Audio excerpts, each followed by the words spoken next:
ಜನವರಿ 17ರಂದು ನಡೆದ ಉಳ್ಳಾಲದ ಕೆಸಿ ರೋಡ್ನಲ್ಲಿ ನಡೆದ ವ್ಯವಸಾಯ ಸೇವಾ ಸಹಕಾರಿ ಬ್ಯಾಂಕ್ ದರೋಡೆ ಪ್ರಕರಣದಲ್ಲಿ 4 ಬಂಧನ ಆಗಿದೆ. ಆದರೆ ಈ ಪ್ರಕರಣದಲ್ಲಿ ಸ್ಥಳೀಯ ವ್ಯಕ್ತಿ ಶಾಮೀಲಾಗಿದ್ದು, ಆ ವ್ಯಕ್ತಿ ಯಾರು ಅನ್ನೋದು ಇನ್ನೂ ಕೂಡ ಪತ್ತೆಯಾಗಿಲ್ಲ.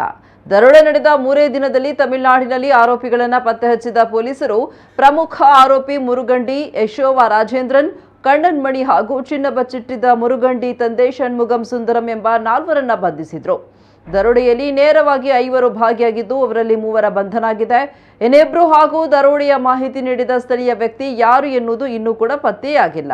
ಆರೋಪಿಗಳನ್ನು ಕಸ್ಟಡಿಗೆ ಪಡೆದು ವಿಚಾರಣೆ ನಡೆಸಿದ ಪೊಲೀಸರಿಗೆ ಆರೋಪಿಗಳಿಂದ ಇತರ ಆರೋಪಿಗಳ ಸುಳಿವು ಸಿಕ್ಕಲ್ಲ ಯಾಕೆ ಎನ್ನುವುದು ಇನ್ನೂ ನಿಗೂಢವಾಗಿ ಉಳಿದಿದೆ.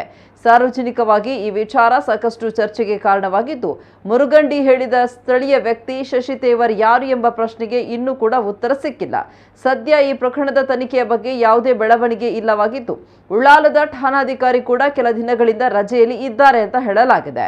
ಒಟ್ಟಾರೆ ಬಹುದೊಡ್ಡ ದರೋಡೆ ಪ್ರಕರಣವೊಂದರ ತನಿಖೆ ಹಳ್ಳ ಹಿಡಿಯುತ್ತೆ ಅನ್ನೋದು ಸಾರ್ವಜನಿಕರಲ್ಲಿ ಮೂಡಿರುವ ಪ್ರಶ್ನೆ.